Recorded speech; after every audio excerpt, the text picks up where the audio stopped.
Welcome to Strictly Facts, a guide to Caribbean history and culture, hosted by me, Alexandria Miller. Strictly Facts teaches the history, politics, and activism of the Caribbean and connects these themes to contemporary music and popular culture. Welcome, everyone. Welcome back to another episode of Strictly Facts, a guide to Caribbean history and culture. One of the most intricate aspects of the Caribbean is the way our histories, at face value, vary by island, by language, colonial status, or even geography. And yet, there are so many parallels and additionally, so many stories of unity and togetherness. In our episode today, we'll be touching on the history of the French Caribbean, particularly the islands of Guadeloupe and its connections to Martinique and Haiti as well. So joining us today is Dr. Philippe Zacaïr, Associate Professor of History at California State University, Fullerton. Dr. Zacaïr, thank you so much for joining our conversation today. Thank you for inviting me. Oh, of course. Why don't we begin with a bit about where you're from and what ultimately led you to becoming a historian? Thank you, Alexandria. Thank you for your invitation. I'm very delighted to be here today, and then, of course, to talk to you and share a bit about me and about my background and about what I do with your listeners. So, yes, as you said, I am from Guadeloupe. I was born there and raised there, and I would say that my interest in history, of course, has a lot to do with my background. When you are in the Caribbean, and especially in Guadeloupe, I believe it is very easy, for example, for an outsider, for somebody who would be visiting the island to forget the fact that history is everywhere. When looking around and looking at the beauty of the nature, right? The lush forest and the places everywhere, and see that, okay, well, this is an island of incredible beauty. I believe since the early age, I was very aware about that. And I think that my family and my dad, and we were often discussing this, is that history is everywhere. And history is in places that you don't suspect, right? For example, one of the things I really like to do with my dad and my brother and my family in general is that we like to go in the forest, right? We lived in the mountainous and the forested part of the island. And it's a very, very beautiful place there. And if you travel there today, you would only see that, trees and forest and lush green everywhere and mountain. And so it's a wonderful place to walk and basically to hike. But at the same time, one of the things our dad and we were discussing, since very early is that, okay, well, this was a place where people were hiding. One of the places we like to go used to be a runaway slave community. And if you travel there, if you go there today, you would not suspect that at all. But then the history is there, right? So Guadeloupe is a very diverse place, right? So mountainous on one side and very lush. And there is a half part of the island which is really flat, really dry, which resembles, I believe, for Barbados, very flat and relatively dry. And we have windmills everywhere, which today, of course, do not work at all. They are completely dilapidated. And you see like big trees and growing in those mills, and they are crumbling completely. And you wonder, okay, but where do they come from? And what's the history behind this? And when you look at these mills today, they are vivid reminder of our past. And of course, they're beautiful. People might take pictures and photograph. It looks really nice on the landscape. But at the same time, again, we're always reminding that actually this is a place of a lot of pain, a lot of suffering. There is a tragic history behind these crumbling walls. So since very early, very, very early, of course, I was interested in history, reading history books. And I moved to France actually to do my studies, like to attend the university. At that time, it was actually very, very common for young Guadeloupeans, but also young Martinicans to do that. Of course, there is a university in Guadeloupe and Martinique. At that time, it's called the Université, in French, Université des Antilles de la Guyane. So it's basically the University of West Indies and French Guyana. But then at that time, the options were relatively limited. So it was extremely common, of course, for people our age after finishing high school to just go to France. go to France, and then do our studies there. So I attended two universities, University of Paris, Nanterre, and then at the end of University of Paris-Sorbonne Nouvelle. There I met many people, deepened my interest in history, right? And then it was something really was amazing. One of my favorite professor, I guess, at the university, I remember I was discussing this with a colleague, was not in Caribbean history at all, not even in Latin American history. He was actually a professor of ancient Rome, the ancient Mediterranean.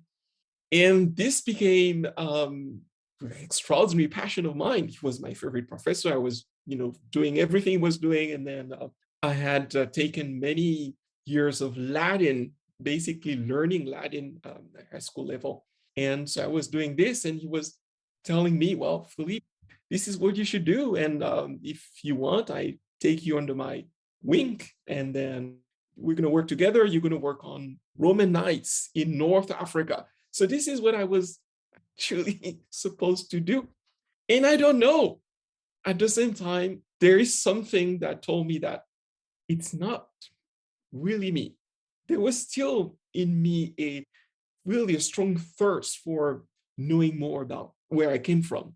And not only Guadeloupe and Martinique, but at the same time, our neighbors, the other islands, Dominicans, Haitians. This was a very important thing to me because there is a lot of ignorance in Guadeloupe and also in Martinique as far as our neighbors are concerned, right? So we live, of course, close by. There are so many things we share, but then actually we do not even know that we share them. So for me, it was kind of a sense that North Africa was not the route I should be taking, but as a professional, I should be doing Caribbean history, doing not only my history, but it's not so much my history, that of Guadeloupe, but then my history is Caribbean history in a comparative perspective and looking at the links between different Caribbean people. And that's been my passion since studying these links, these connections, population movement, dialogues between the different people making this region we call the Caribbean. Thank you so much for that. One thing that you mentioned, history truly is everywhere. And so I think in using that as sort of a starting point for our conversation today, like many of the other islands across the Caribbean, Guadeloupe in particular, but also Martinique as well, goes through a sort of series of shifts in colonial powers, which I think really foregrounds much of our later discussion. So could you tell us a bit about this history and how you've seen the histories of the French Caribbean being similar and or different to others across the region? It's a great question and a very complex one at the same time. I believe that, of course, the history of the French Caribbean, and we just talk about Guadeloupe and Martinique, of course, it's completely integral to the Caribbean as a whole for different reasons. If we go back all the way to the beginning, and what's the beginning? Where should we start, right? Pre-Columbian presence. Our island, for example, Guadeloupe is there, if we do not count Trinidad as the largest island of the Eastern Caribbean chain, if we take Trinidad out of this list, Guadeloupe is the largest island of the Eastern Caribbean chain.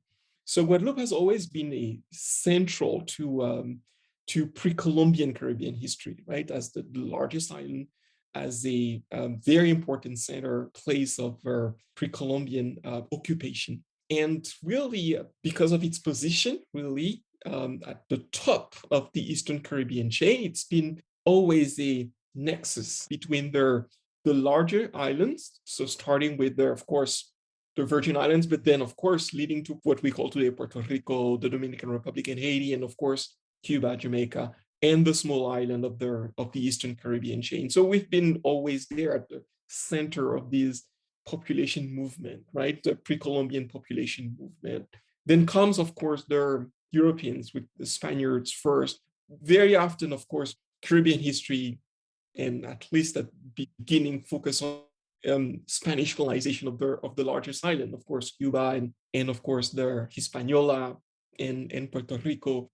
But we often forget, for example, that Guadeloupe and Martinique, and especially Guadeloupe, even though Guadeloupe was never really colonized by the Spaniards, Guadeloupe was a central point that Spanish vessels, after crossing the Atlantic, it's where, for example, they were making what they called aguadas. That is, they were making water, literally. So after crossing the Atlantic, it is a place where they were stopping in order to gather water, fresh water, in order to continue their trip to Jamaica, Cuba, and of course Puerto Rico. And so for a while, because the Spaniards were concentrated, of course, on their colonization of the larger island, and eventually, after 1519, the conquest of Mexico and Central America, the Eastern Caribbean chain remained relatively neglected, even though, of course, the Spaniards continued to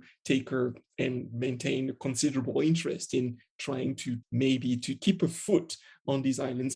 It's not a vacuum, of course. Very often we could read that in European historiography as if the islands were empty. They were, of course, not empty at all. That other European powers, the Dutch, of course, play a very important role in basically breaking their Spanish monopoly of the Caribbean, and then, of course, eventually the French and the British.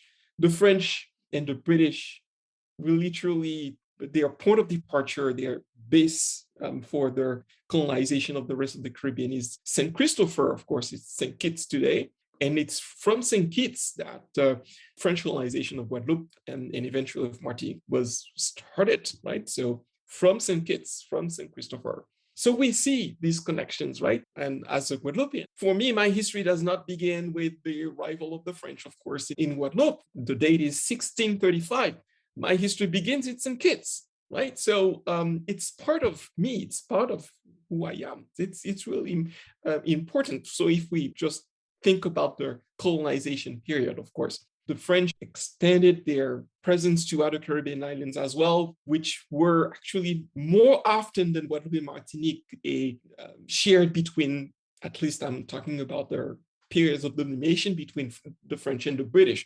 So I'm thinking about Dominica, for example, which is right between Guadeloupe and Martinique. I'm thinking about St. Lucia, which was, if my memory doesn't fail me, St. Lucia was between 16 to 25 times either French or British. And Guadeloupe was much less than that. And the island of Tobago, for example, which is part of Trinidad and Tobago nation, was a French colony for a long time, at least until the 19th century. So French presence and the fact that these islands change hands quite a few times is common, of course, to not only Guadeloupe and Martinique, but definitely to these several islands of the Caribbean chain, Eastern Caribbean chain, Guadeloupe, Dominica, Martinique, of course, St. Lucia, St. Vincent and the Grenadines, Grenada, and then going more south, of course, Tobago and Trinidad.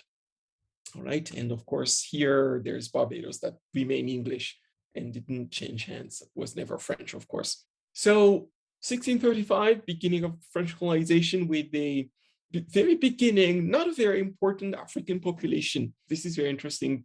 The population that was important at the beginning, to the first decades of colonization, were French people. Very interesting story. The Dutch who were in Brazil, who had been very influential in the development of the sugarcane industry in the north of Brazil, right? So especially in the state of Pernambuco, who had been expelled from Brazil, then moved on with their lives. And so, of course, in northern South America, and especially what's today Curaçao, Aruba, Bonaire, many Jewish, right?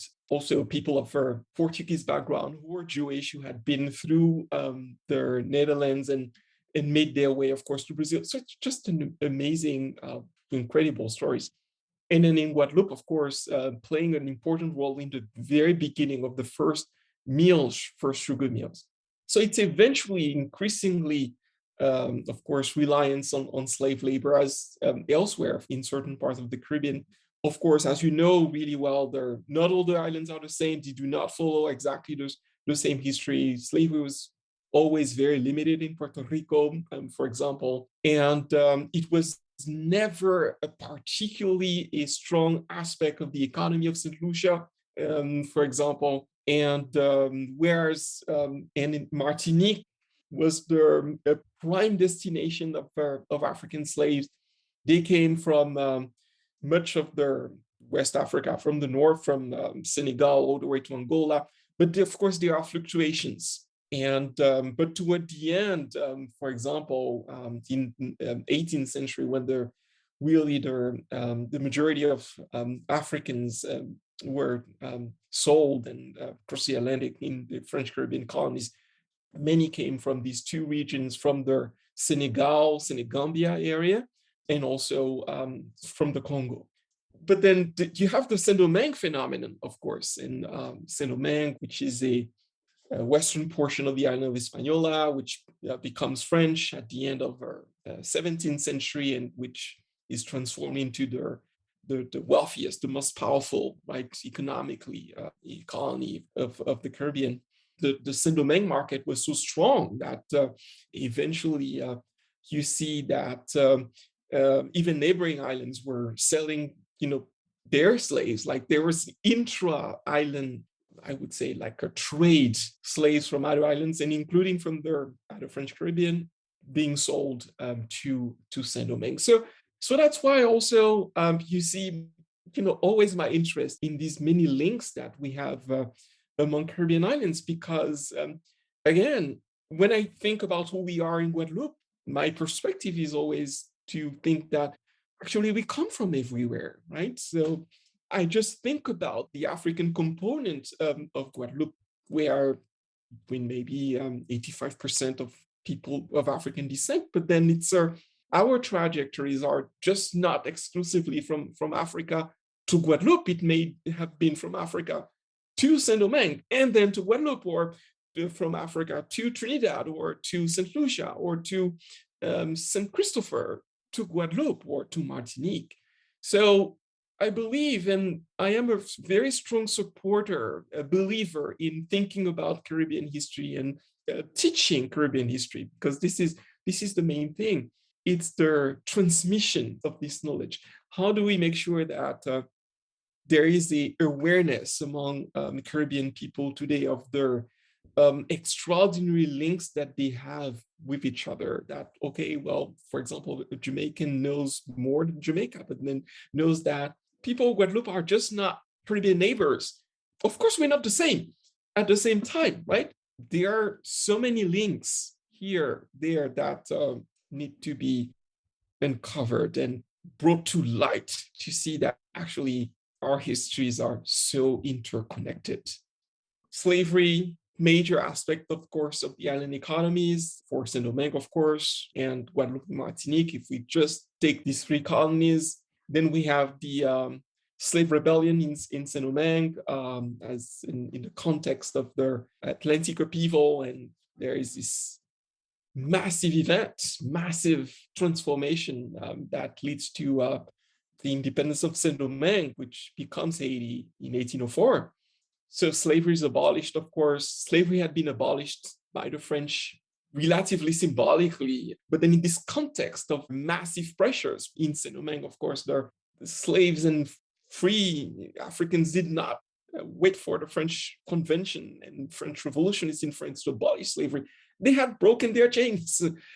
The French abolished slavery in 1794 under this pressure. And the pressure was that they were losing the colony, right? There were so many different threats. The fear was to lose the colony to the British. Saint-Domingue was a relatively small place. It was a major terrain of international conflict, the complex conflict that involved French planters and, of course, who wanted to cling on their institution of slavery as long as possible, French revolutionists, the British who were in Jamaica, and of course, who saw their interest in basically coming to their calling of their French plantation owners, and in the hope that actually Saint-Domingue would become a British colony. The Spaniards on the other side of the island who thought that, okay, well, they had interest too in participating in the whole story. But then, of course, it would be too long to talk about this history. But then, of course, we come to the very end, 1804, Declaration of Independence and the birth of the Black Republic. Guadeloupe and Martinique, of course, did not fare the same. Guadeloupe had experienced freedom for a while. Slavery was abolished for a short period after 1794. But then Napoleon Bonaparte basically decided, with support of French planters, to restore slavery in Guadeloupe. So, of course, as everybody knows, Bonaparte had sent this expedition to Saint-Domingue in order to reclaim Saint-Domingue, to reestablish French controls. That happened in 1802. Okay, what a lot of people forget is that there is a second expedition. The aim of this expedition, of course, was Guadeloupe. So Guadeloupean resistance against French takeover did not work. A man, free person of color, he was no slave. His name was Louis Delgrès, and I believe this is a person every Caribbean person should know about. Louis Delgrès. He was from Martinique, actually, but he's an extraordinary figure in Guadeloupean history. Resisted, against the very end, and as he was basically surrounded and there was no way for him and his men to escape, they decided to blow themselves up, literally, and freedom or death. They chose death rather than going back into the chains, into slavery. Martinique, the story is different because Martinique during that time was been under British control, so slavery was never abolished in Martinique. So Martinique did not experience actually this very violent event. The repression after 1802 and the death of Delgrès actually was really very, very bloody. It's estimated that about 10,000 people lost their lives, right, as a result of the massive repression that followed the French restoration of slavery order in Guadeloupe. All right, and we fast forward to 1848. 1848, of course, is the official end of slavery in the remaining French Caribbean colonies of Guadeloupe and Martinique. But then, of course, this has to be seen as part of a process of destruction of the slave system.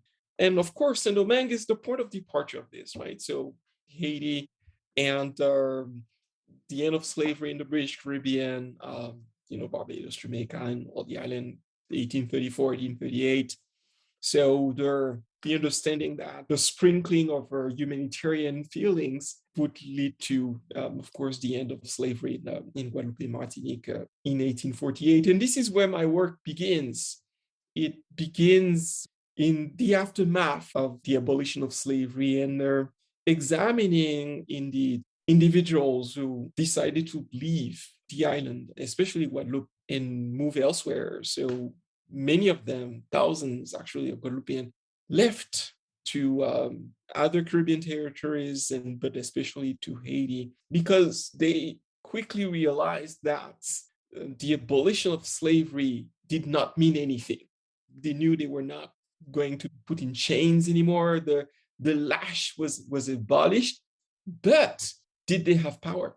Did they have a say on their transformation of the island? Were there, I would say, the fundamental structures of colonialism dismantled? What about the control of the economy of the island? And were the plantations, did they move away from the hands of the original French planters to them? In the end, many of them realized that their aspiration for a true freedom were not met. Before we go on a bit, I do want to sort of undergird importance of some of those dates that you mentioned, right? And so for Guadeloupe in particular, we're looking at 1794 as that sort of first moment of abolition that only lasts not even a decade, right? And then 2 years later, we see Haiti or Saint-Domingue becoming the first free Black republic in 1804. And so I think the kind of interesting point that I hope for us to take forward in our conversation is for Guadeloupe and Martinique, 1848 is, 40 years later than Haiti, right? And I wanted to mark that, especially for our listeners when thinking about how that 40-year period could have really transformed what, for Guadeloupe and Martinique, they were seeing as this promise, quote unquote promise of abolition looking like for the future of their islands. And so from here, what has your research really found out about this post 1848 period, and how did these sort of networks between the French Caribbean prevail, if any, moving forward? Thank you for your question. This is a very nice question. One of the fundamental preoccupations of the French and their colonizers in the area in general, the British, the Spaniards, of course, is that the example of Haiti would remain unique. It would not be repeated anywhere, that Haiti would not become a model for the rest of the people of the Caribbean or other slave societies in Latin America in general, right? Because we do hear very strong echoes of the French, what happened of course, in the French Caribbean, and especially in Saint-Domingue, Haiti, in Colombia, in Venezuela, and all the way to Brazil. So there is this very strong provocation, very strong concern that the example of Saint-Domingue would affect Guadeloupe and Martinique. So for a long time, and historians have worked on that, of course, there are French authorities in Guadeloupe and Martinique, and with the instructions of colonial administration based in France, they hope to not only limit, but to prevent as much as possible any connections between Saint-Domingue, Haiti, and the French Caribbean colonies. And what's been established for now, but then a lot of research needs to be done still, it's that in spite of, and this is what I've been working on, in spite of the many limitations put on the prohibition of any contact between Haiti and Guadeloupe and Martinique, these contacts never stopped. Haiti has continued to be a place that at the center, I should say, the imagination of many of Guadeloupean and Martinicans. We know that it was a place of destination for runaway slaves who were basically trying to escape the plantations in Guadeloupe and Martinique. They were taking on small boats and trying to, with Highland hoping, which Haiti, and we have several examples of that. And this also actually the case, and very interesting for free people of color in Guadeloupe and Martinique. They're free, but then they're not free exactly. And one of their major issue for them is the question of equality, question of discrimination based on race. So for a long time, for free person of color, there are many things that they can do. Basically, at some time, the person of color could not be a baker. A person of color could not practice medicine, for example, or could not do legal work or work as a lawyer. So many different limitations or restrictions placed on free people of color.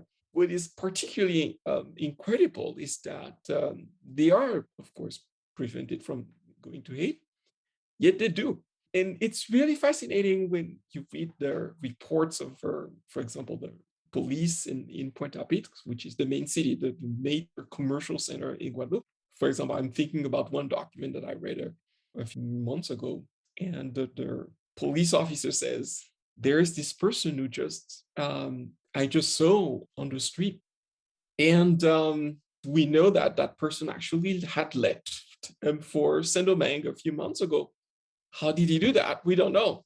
But he's back, which means that even though officially there's no connection, you cannot travel from Haiti to the French Caribbean. You cannot do that. People were doing it. They found ways to travel from Haiti. And to the great fear, of course, of colonial authorities, they say that these individuals who are able to go there and come back, actually, they threaten our society. They threaten our domination. They threaten French control, because the idea is that they might give bad ideas to our Negroes and their ideas of independence, ideas of rebellion, and so on and so forth. So you see these connections really never stop. They grow considerably after 1848, after the abolition of slavery. The aftermath of the abolition of slavery is a period of considerable political disturbances. Even though, as I mentioned here, slavery was abolished, but then those who want to keep the old order and those who say, well, this is not possible.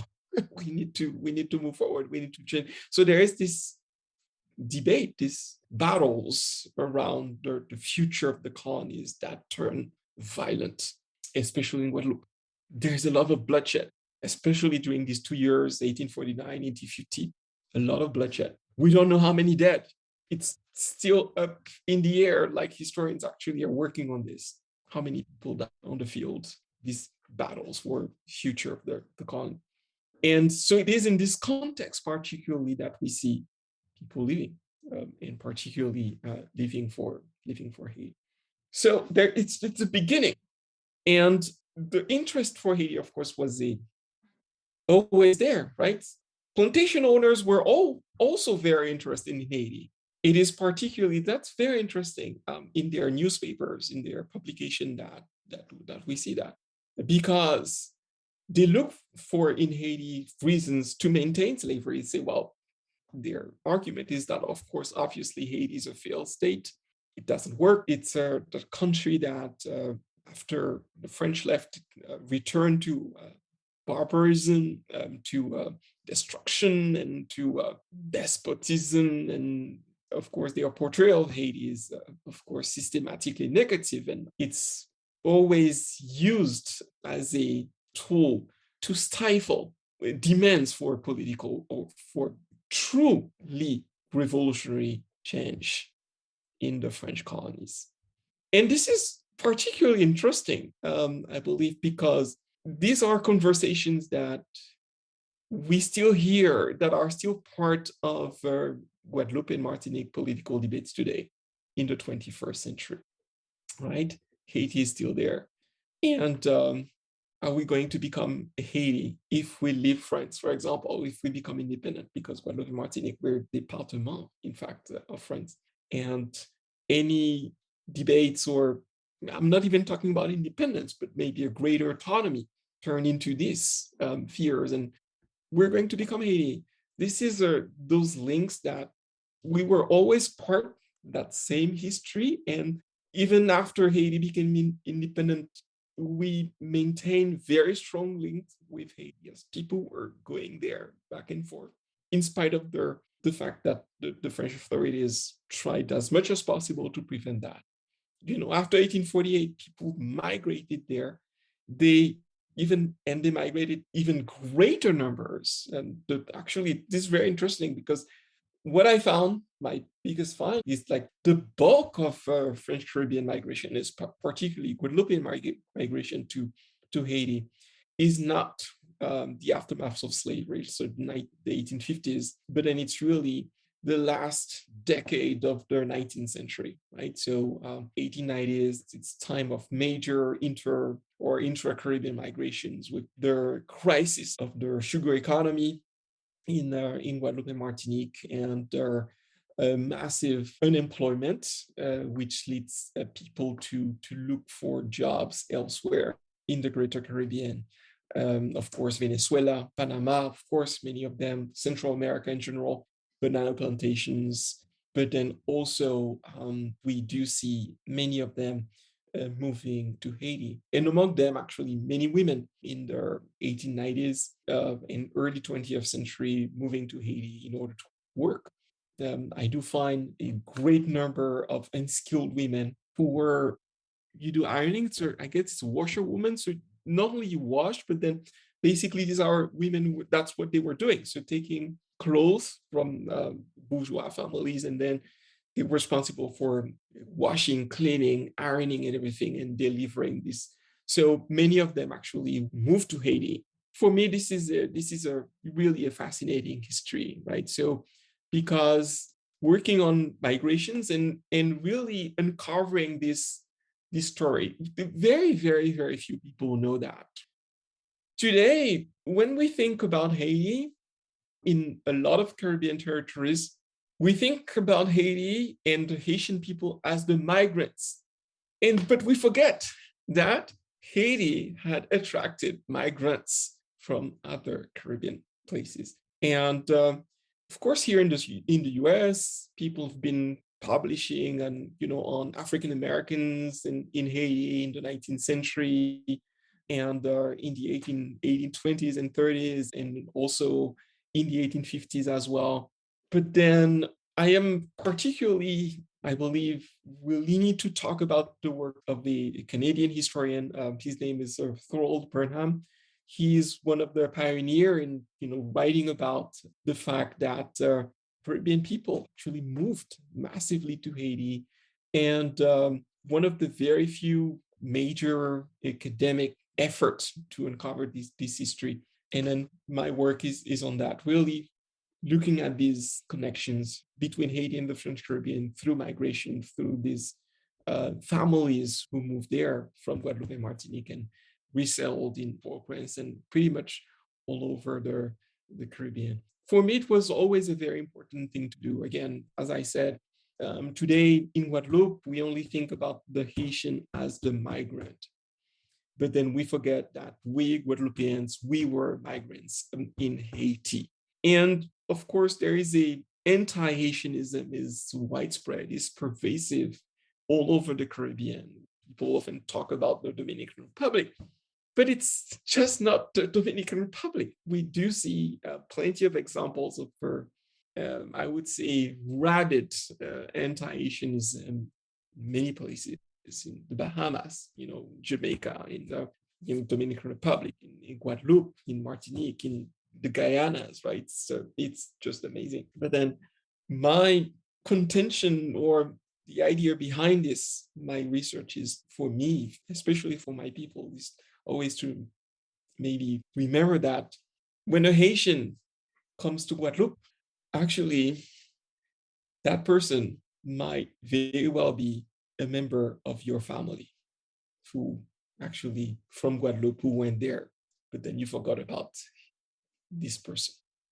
Thank you so much for sharing. I mean, there are a number of points there. We have a few episodes already in the works that, you're already touching on. So thank you so much for not only outlining this deep, rich history that, as you said, definitely needs to be recovered, but also talking about the integral role of Haiti in the Caribbean as a, imaginary of freedom as well. One thing I definitely, would be remiss without asking is one of my favorite questions on the podcast. I always love to sort of follow up the beauty of, learning these histories with the ways that history has manifested in various cultural, whether it's ceremonies or, song, dance, etc. So could you provide any particular examples of how this sort of parallel history of the French Caribbean shows up in popular culture? It's a great question. If I were to share maybe my favorite book, and that tells us so well about this past, about this history, and where, of course, Haiti and Saint-Domingue is at the center, and it's written not by a Haitian, but by another person from the Caribbean. And I guess this would be The Kingdom of This World by Alejo Carpentier, the Cuban writer. It's a short book, right? It's easy to read, which takes the reader back to the time before actually the major slave rebellion of 1791 that led to Haitian independence in 1804, because it does chronicle actually their rebellions, and especially that of the famous Macandal, right? And one of their very mythical figure for Saint-Domingue Haitian history. This is the example that came to mind, actually. Wayago. Stay tuned for Strictly Fact Sounds, where we connect our history to pop culture. What better way to understand French Caribbean history than through the literature of award-winning French Caribbean writers like Patrick Chamazeau, Maurice Condé, and Simone Schwarzbart? Their three novels, Texaco, Windward Heights, and The Bridge of Beyond, respectively, further illustrate themes in our episode today, like slavery and liberation in Martinique, the wake of abolition in Guadeloupe, and the legacies of colonialism as told through a Guadeloupean family's history. Tag us on social media if you've read any of these and let us know what you think.